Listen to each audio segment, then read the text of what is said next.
Il y a un super soleil. Salut tout le monde. Oula, du coup il y a un peu trop de soleil. Voilà. Salut tout le monde et bienvenue dans cette nouvelle vidéo. J'ai décidé de faire une espèce de... C'est Stitch qui est là. Une espèce de plante tour. Mais par catégorie de plantes, pour la simple raison que vu la quantité de plantes que j'ai, je vous fais un plan de tour. Ça va faire comme la dernière fois, des vidéos de plus d'1 heure, en 2 voire 3 parties, ce qui fait beaucoup trop long. Et j'essaie de m'éduquer à faire des vidéos plus courtes, plus résumées et plus agréables à regarder. Donc comme vous pouvez voir derrière moi, avec ce si beau soleil breton, ça sera le plan de tour de ma collection de Oya. J'ai pas une très grosse collection, j'ai pas un gros et très beau emplacement pour les placer, c'est très limité, les places sont chères ici. Mais je vais vous présenter celles que j'ai, voilà. Ici j'ai une belle collection, j'ai perdu l'année dernière ou il y a 2 ans, je sais plus. Pendant l'hiver j'en ai perdu quelques-unes parce que malheureusement j'ai arrosé au mauvais moment alors qu'il aurait fallu que je les laisse tranquilles parce que cette pièce là, comme mon hall d'entrée, ce sont des pièces qui ne sont pas chauffées en hiver. Je crois qu'on va changer un petit peu ça vu la quantité de plantes qui commence à y avoir. Il va falloir que je chauffe aussi cette partie là. Parce que souci d'économie d'énergie dans des pièces où on fait que passer tout simplement, j'avais décidé de ne pas chauffer. Ça fait 5 ans que c'est comme ça, mais là je me dis j'ai beaucoup de plantes, elles sont à l'abri du gel, mais quand ça descend à 7-6 degrés en hiver, c'est pas agréable même pour moi pour venir, parce que là en fait c'est ma buanderie et du coup bon. Il va falloir changer un petit peu ça, je fais le monde à l'envers hein, parce que c'est l'année où on doit faire des économies d'énergie. Mais ça coûte rien de chauffer un petit peu cette pièce. Comme vous pouvez voir, il y a une fenêtre, elle est pleine sud-est et qui a beaucoup de luminosité dans la matinée et une petite partie de l'après-midi, ce que convient parfaitement au Oya. Et comme vous allez pouvoir voir, elle pousse très bien. Donc on va pas faire cette vidéo beaucoup plus longue et je vais vous montrer... Je vais vous montrer ma collection d'Oya. Je vais commencer par celles qui sont suspendues. J'espère qu'il n'y aura pas énormément de reflets, bon, qui va arriver à s'adapter un petit peu. Alors je vais sortir, j'en ai quelques-unes de suspendues d'ailleurs, elle a besoin d'un petit coup d'arrosage. C'est très compliqué au niveau d'arrosage, hein. J'ai au magasin, j'en ai aussi, je l'arrose à la même fréquence que toutes les autres Oya que j'ai en magasin. Et malheureusement je me suis aperçue qu'il faut aller très doucement, très délicatement avec celui-là. Alors beaucoup confondent avec la Oya Crognagna parce que c'est comme ça qu'elles sont souvent notées sous les étiquettes. Or après avoir discuté avec des personnes un petit peu plus connaisseuses, ce n'est pas le cas. C'est la Lacunosa Silver il me semble. Et parce que la Crognagna a la feuille est beaucoup plus en forme de cœur, alors que celle-là, et là vous n'allez pas voir bien, mais une feuille un peu plus allongée. Donc à ne pas confondre les deux. Moi je l'avais marqué aussi au début parce que c'est ce qu'il y avait sur l'étiquette, or ce n'est pas le bon nom. Mais ça fait plus stylé pour la vente, donc vu que c'est une plante plus rare, non, c'est une Lacunosa. Alors celle-là elle vient de chez moi au magasin. Ouais, je touche le plafond avec l'embout. Elle a bien poussé depuis que je l'ai prise et elle m'a fait plein de nouvelles feuilles. Hop, voilà, en continu. Alors généralement la plupart des Oya, c'est ce que je me rends compte, tous les Oya ne réagissent pas de la même façon.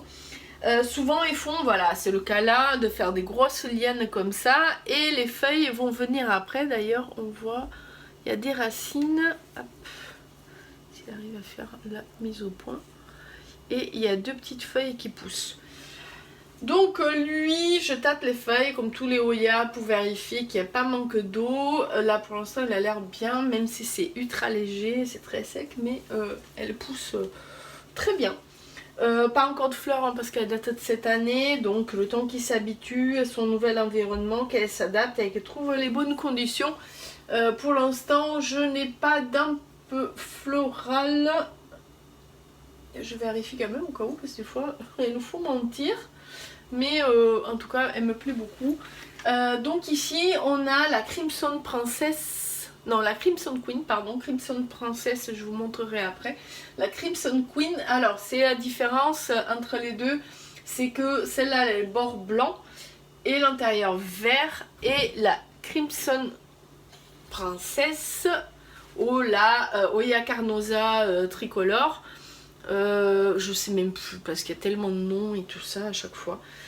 C'est l'inverse, vous voyez, c'est le cœur blanc et les rebords verts. Mais je sais plus vraiment faire la différence entre les deux. Il y en a tellement de noms et comme vous voyez souvent c'est trompé, c'est trompeur.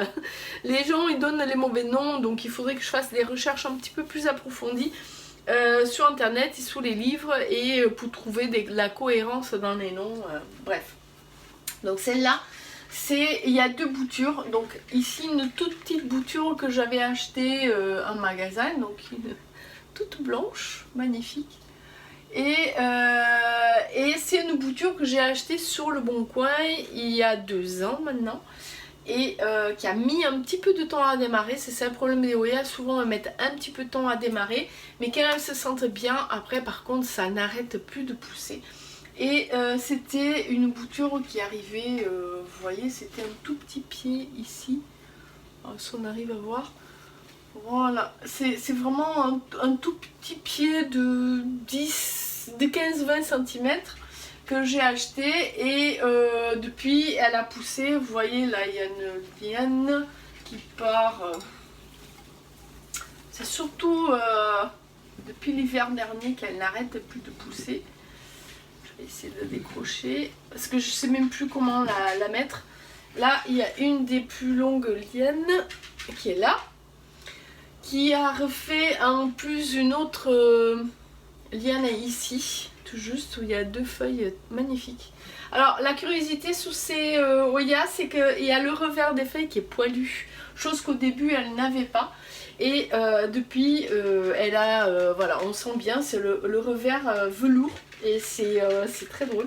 Et donc voilà, comme toutes les Oya, c'est la liane qui sort en premier et les feuilles après. Et d'ailleurs je me demande si j'ai pas une hampe florale qui se prépare. On va essayer.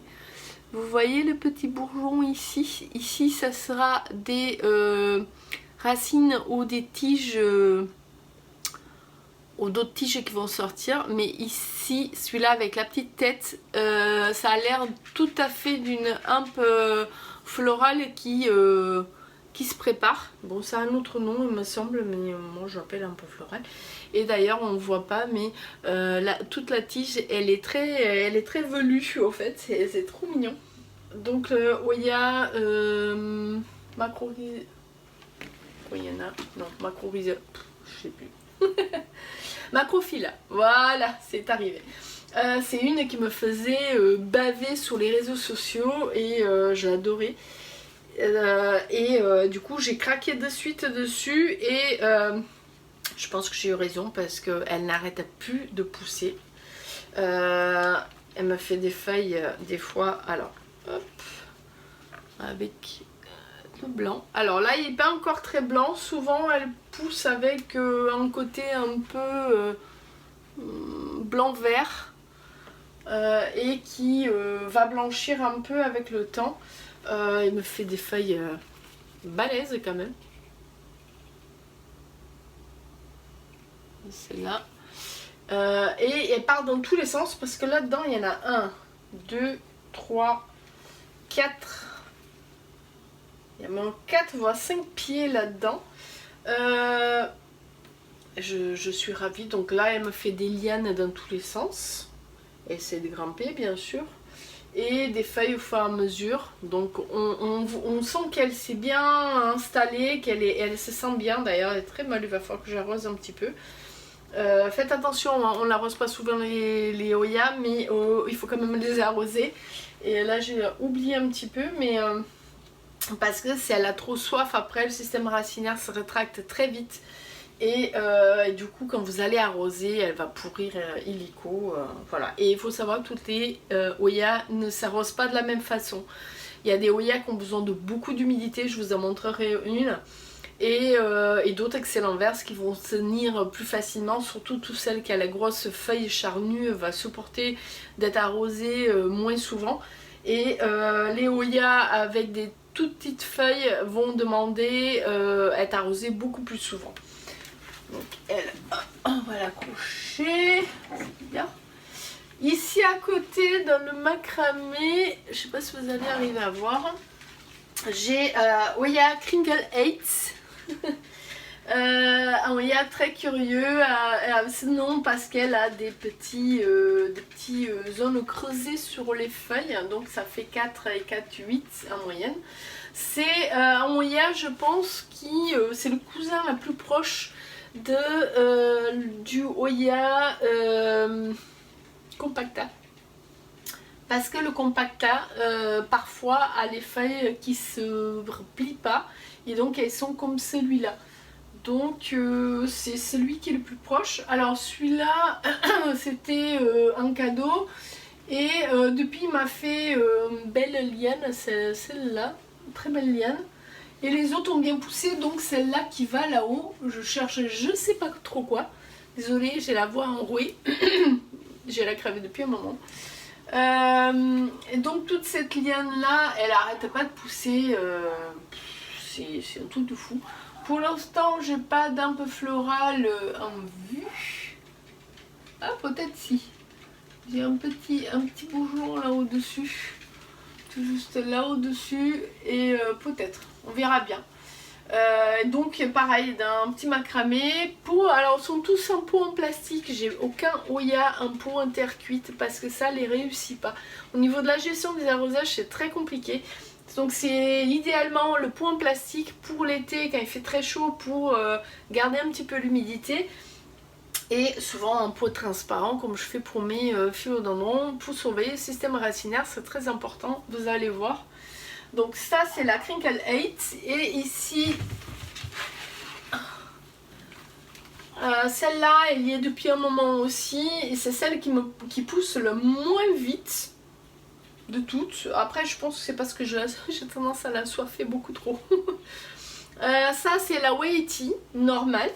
À faute d'avoir croisé à l'époque la Waiiti variegata, je m'étais tournée sur celle-là. Je l'aime beaucoup, hein, mais c'est une lente, très lente.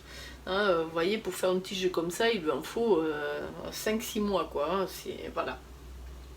Donc elle n'a pas beaucoup bougé depuis. Je vois que son système racinaire, bon, il commence à se développer. Je sais pas si vous allez voir. Un petit peu, voilà. Mais c'est pas ça encore. Bon, bref. Ici j'ai toutes les boutures, une partie achetée sur des groupes spécialisés sur Facebook ou sur Le Bon Coin, parce que sur Le Bon Coin on trouve des véritables passionnés avec souvent des petites pépites et franchement à des prix pas trop exagérés, même si maintenant il y a des sites où on arrive à les acheter, mais bon vous choisissez pas, hein, c'est des photos, une photo et vous aurez une plante équivalente. Que là chez les particuliers souvent voilà c'est la photo qui vous présente, c'est la plante que vous aurez. Alors je vais commencer par ça. En fait j'avais acheté avant d'avoir un magasin la Kunaza Silver, j'avais commandé une petite bouture, je sais pas si ça va être assez clair, ouais. Voilà, sur Le Bon Coin. Donc j'ai fait venir 2 boutures de plantes, je vais vous montrer l'autre.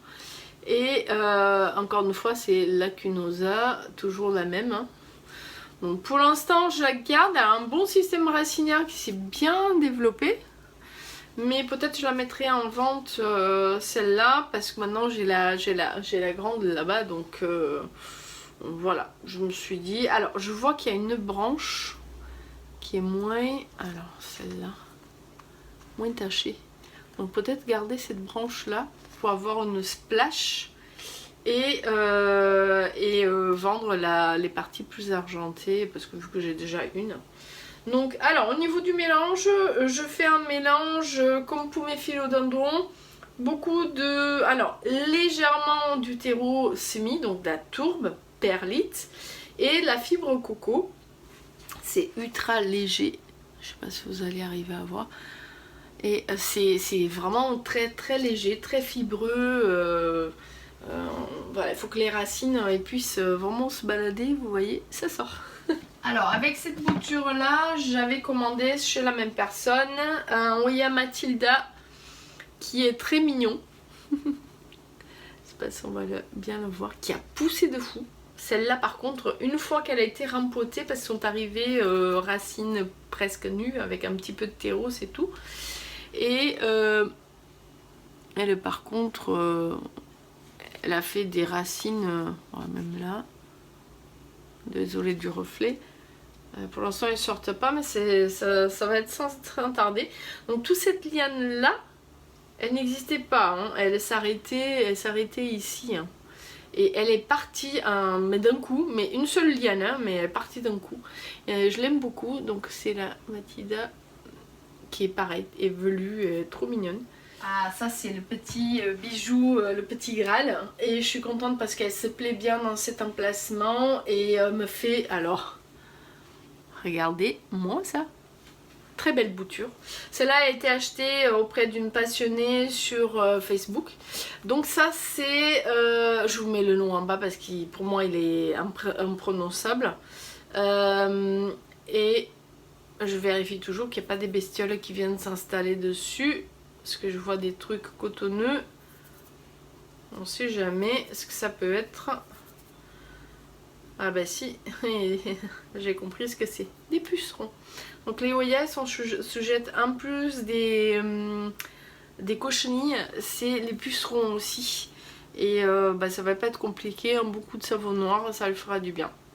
Malgré ça, vous avez vu, système racinaire de fou. Donc celle-là, j'essaie d'en trouver d'autres pieds, parce que là j'ai qu'un seul pied. J'essaie de trouver d'autres pieds pour faire une belle potée bien étoffée. Celle-là, c'est un petit bijou. C'est Oya, c'est un truc de dingue. Alors, on passe à la suivante, encore soleil. Celle-là, elle a plus de mal chez moi. J'aimerais bien en trouver une grosse ou d'autres pieds pour la regarnir. Ça, c'est le Oya Pleonera, il me semble. Qui, donc celle-là, j'ai commandé sur, pareil, le groupe Facebook avec une autre que je vais vous montrer. Donc, j'ai 2 tiges. Là, on va essayer d'arriver à montrer ça. Qui pousse quand même, hein, elle me fait des feuilles. Elle fait pas la longue tige, alors c'est marrant, j'ai pas la longue tige. Voilà, là il y a des toutes petites feuilles. Je l'aime beaucoup, mais elle a fait alors un système racinaire de fou. D'ailleurs les racines commencent à sortir en dessous. Et vous voyez, je mets beaucoup d'écorce parce que vu que c'est des plantes épiphytes, je mets beaucoup d'écorce. Ça c'est l'écorce de pin, mais achetez un petit, vous trouvez dans le rayon reptile, un petit concassé comme ça. C'est la deuxième en train de partir aussi, là. Mais j'aimerais bien l'avoir avec des grosses feuilles. Je suis un petit peu déçue, ou peut-être qu'elle a besoin d'être renforcée, d'avoir un peu d'engrais pour qu'elle devienne plus jolie. Je l'aime beaucoup aussi. C'est la queue de sirène, comme on appelle, queue de poisson. Mais voilà, c'est une petite bouture. Si je trouve un jour une grosse potée, j'en prendrai sans souci parce que franchement elle est très très belle. Mais ça reste assez rare. Une autre que j'ai fait venir donc de la même personne donc où vient la Polynera, j'ai Oya Kiri. Alors c'est pas le variegata parce que vous avez le variegata avec le blanc au milieu ou le blanc sur l'extérieur, donc il y a plein de sortes. Celle-là elle est pas vraiment blanche, elle a plutôt les nuances un peu vertes, même cela c'est un peu clair, mais ça fait un peu comme la Macrophylla qui est vert et après il blanchit avec le temps. Alors je suis contente parce que ça y est, Elle m'a fait des petites feuilles. Donc c'est une bouture qui a quelques années, mais la dame apparemment elle avait du mal à la faire un peu pousser. Et donc j'ai 2 tiges, donc une ici en train de faire une petite feuille. Et celle-là qui est plus épaisse, mais on le voit hein, qu'elle est très épaisse, elle est très âgée au fait. Apparemment elle m'avait dit 3-4 ans, je sais plus. En tout cas, elle se plaît bien parce que le système racinaire touche les bords, donc c'est bon signe. Généralement, j'enfonce les racines de manière à qu'elles soient bien au milieu et que je vois après si elles arrivent au bout, c'est que les racines se développent bien et là, il n'y a pas de souci.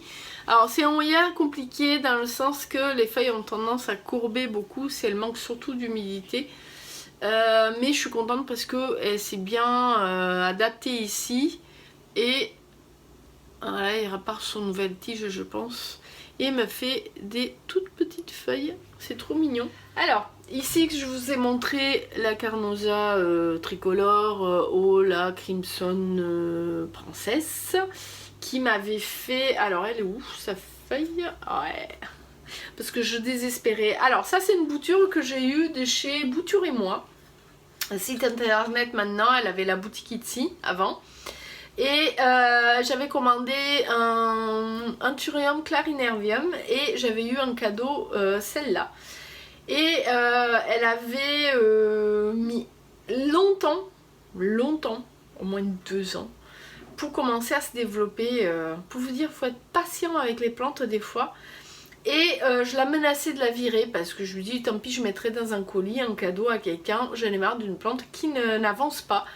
Et en fait, elle m'avait fait, je vous avais fait sur Instagram une photo, cette feuille là, qui est sortie d'un rose foncé, magnifique, en forme de cœur, pour me dire, eh oh, je suis là, je suis toujours vivante, ne te débarrasse pas de moi. Et depuis, elle, parce qu'en fait, elle avait la tige comme ça, et elle avait commencé à faire la petite feuille là avec d'autres feuilles, et depuis, elle a développé en plus celle-là. Vous voyez, c'est parti, mais d'un coup. En fait, des fois, de menacer les plantes, ça aide. Et je suis fière d'elle parce que du coup, elle s'accroche comme il faut et elle devient une grande comme les autres. Le système racinaire a un peu de mal à se développer. Mais bon, elle fait des efforts. Donc, elle a une petite place royale sur le petit pot que j'ai décoré. Ici, on a un petit Oya Kiri normal que j'ai pris au magasin. Vous connaissez, hein, traditionnel, surtout à la Saint-Valentin. Alors, si j'arrive à le sortir. Je l'ai pris pour tenter parce qu'il y a un bon système racinaire qui s'est développé. Mais on dit que s'il n'y a pas de pédoncule, s'il n'y a pas un morceau de tronçon, elle se développera jamais. Donc, c'est pas grave. Si elle reste comme ça, moi ça me dérange pas. Il y en a certains, c'est au bout de 4, 5, 6 ans qu'elles ont décidé de partir d'un coup. Donc j'ai toujours espoir et je suis pas pressée pour elle parce que d'ailleurs elle est toujours dans son pot d'origine. Je ne l'ai pas rempotée encore. Et j'aime beaucoup, elle est bien formée, un petit cœur parfait. Donc elle est là dans ce petit pot avec des feuilles de ginkgo. Et à côté, j'ai Oya Obovata. C'est deux belles boutures d'ailleurs, non, c'est une seule qui est magnifique. Pour l'instant, bon, il a cette tige qui était déjà sèche quand je l'ai reçue. Pour l'instant, elle ne bouge pas. Je ne l'ai pas rempotée sur un pot transparent. Elle est toujours dans son pot où est arrivée. Je voulais pas trop la chambouler. Là, on va rentrer en période hivernale, donc j'ai pas envie de la chambouler non plus. On va la laisser tranquille et voir comment elle va se développer. Et peut-être qu'au printemps, on la rempotera. J'adore ces feuilles charnues comme ça. C'est top. Alors, pourquoi je vous ai dit que ma petite Oya Kiri ça ne me dérangeait pas si elle ne poussait pas? Parce que j'ai trouvé, du coup, une autre. Et là, il y a vraiment la tige. En fait, elle s'arrêtait ici, là, ici. Et depuis, elle a fait cette feuille là et cette tige qui n'arrête pas de pousser. Et il y a une toute petite feuille qui va sortir là. Voilà. Et pareil, elle est toujours dans son substrat d'origine quand je l'ai acheté dans son pot d'origine. Donc je vais attendre le printemps prochain. J'attendais de voir comment elle se développe pour après la rempoter et voilà. Alors en haut j'ai une autre bouture, non plutôt deux boutures que j'ai achetées sur le Bon Coin. C'est une Carnosa, mais il y a des gros doutes, j'ai montré à plusieurs personnes, on ne sait pas trop. Logiquement c'est une Carnosa, mais j'ai une autre Carnosa que les feuilles sont pas tout à fait pareilles, mais bon. Voilà, avec deux belles tiges et qui a mis un peu de temps pareil à se développer. Là on commence à voir le système, alors on va de l'autre côté, racinaire qui commence à se développer. Et là ça y est, elle me fait plein de nouvelles feuilles. Voilà, et elles sont très belles. J'aime beaucoup parce qu'elle est légèrement splashée, on va dire. Et voilà, elle fait pas des très longues tiges. Elle fait un petit bout de tige, deux feuilles, un petit bout de tige, deux feuilles et ainsi de suite. Elle prend son temps, mais franchement elle est d'un vert éclatant, elle pète la santé. Je suis super fière d'elle. Donc la Carnosa, ce sont deux potées que j'ai achetées. Voilà. Et souvent elles viennent avec des cactus ou des succulentes. Chez le fournisseur qu'on a. Et je trouve dommage de les mélanger parce que ça n'a rien à voir. C'est des épiphytes. Et au niveau de plantes, il faut quand même les arroser un peu. Alors, encore une fois, je vous dis, c'est des plantes avec du feuillage très charnu. Donc elles attendent, elles ont besoin qu'on attende avant de les arroser un peu. Elles peuvent patienter. Et celle-là, elle a souffert dehors. Je l'avais mis l'année dernière, elle était dehors. Et elle a un peu souffert parce que j'avais complètement zappé de l'arroser. Et au final... cette année je ne l'ai pas mis et elle se porte beaucoup mieux, même si elle est dans un endroit pas très clair, mais elle se plaît beaucoup. D'ailleurs on le voit bien, hein, elle fait des tiges, là encore une tige qui est partie dans tous les sens. Et voilà, c'est le basique Oya Carnosa, mais qui est très beau pour son feuillage très épais, très vert. Et elle est bien moins, comment dire, moins panachée que l'autre quand même. Mais là parfois elle a les feuilles longues comme l'autre et parfois elle a les feuilles plus rondes. Je sais pas. En tout cas je l'aime beaucoup. Donc là je vais vous montrer deux autres potées assez récentes. Oya Curtici qui vient du magasin, elle était avec le Macrophylla. Et voilà, je vais vous montrer ce que c'est pour ceux qui ne connaissent pas. Alors c'est un feuillage très petit avec des feuilles assez rugueuses, panachées et rugueuses. Donc c'est un peu comme le Waieti. Vous voyez, c'est des petites tiges très fines comme ça et qui fait des petites racines et des petites feuilles voilà, qui poussent. Voilà, il s'en mêle. Alors lui c'est pareil, il n'arrête pas de pousser. Alors il a été dans ma cuisine, donc côté nord. Et là j'ai mis dans mon entrée parce que la cuisine, c'est à force j'avais plus de lumière, à force de mettre des plantes devant la fenêtre. Donc j'ai arrêté un peu, mais en tout cas ça lui plaît. C'est une très grosse potée, je sais pas combien de pieds il y a là-dedans. C'est un truc de dingue. Ici j'ai la fameuse Waieti variegata que je cherchais tant. Et pareil qui se plaît, elle était dans ma cuisine aussi et qui arrête pas de faire des nouvelles pousses. Mais c'est un truc de dingue tout ce qu'elle sort. Donc les feuilles c'est comme la Waieti normale, mais elles sont blanches au milieu. Et je l'aime beaucoup d'ailleurs. Vous voyez, tout ça il n'existait pas, celle-là. La tige, celle-là non plus n'existait pas, on le voit bien parce qu'elle part droit alors que les autres sont toutes bien retombantes. Et c'est du bonheur, c'est du bonheur. Pareil, on tâte un peu la feuille, on fait attention à pas surarroser parce qu'elles aiment pas trop. Et elle est toujours dans son pot d'origine, je pense qu'elle va rester un bon petit moment dans son pot d'origine comme la Curtici et d'autres parce que tant qu'elles sont bien, qu'elles montrent pas signe de fatigue, on les laisse là-dedans. On va pas les déranger et on verra après un jour. Donc et pour finir, je vous présente le Oya linearis, celui qui est le casse-bonbon, pour pas dire des gros mots. Celui-là, il fait un bon moment que je l'ai. Je l'ai commandé chez Orchidée Diffusion, c'était ma première commande chez eux. Et magnifique, hein, un peu moins long je pense que ce qu'il est maintenant. Voilà. Un peu plus touffu, mais il avait perdu énormément de branches, il se plaisait pas où il était, je l'avais mis, j'ai fait dans une vidéo, il était dans ma chambre il me semble, il se plaisait pas du tout. Alors ça c'est le type d'Oya qui a besoin d'énormément d'humidité. Donc faites attention si vous voulez le prendre, c'est comme le Oya Bella, ce sont des Oya qui demandent beaucoup d'humidité. Et je l'ai mis dans ma vitrine. Et depuis qu'il est dans la vitrine, il n'arrête pas de faire des pousses partout. Parce qu'au final, un lien, il m'en restait 3 ou 4, même pas.